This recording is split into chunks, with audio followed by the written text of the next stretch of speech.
that clasp works correctly. This clasp doesn't work correctly.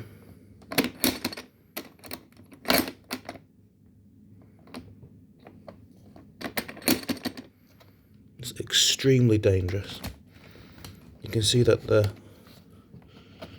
top is fitted down properly. It doesn't bite down, whereas on the other side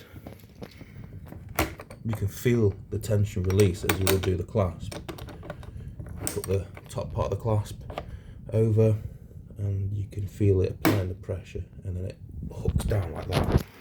And this one you put the clasp over the top and it already bottoms out. It doesn't grip.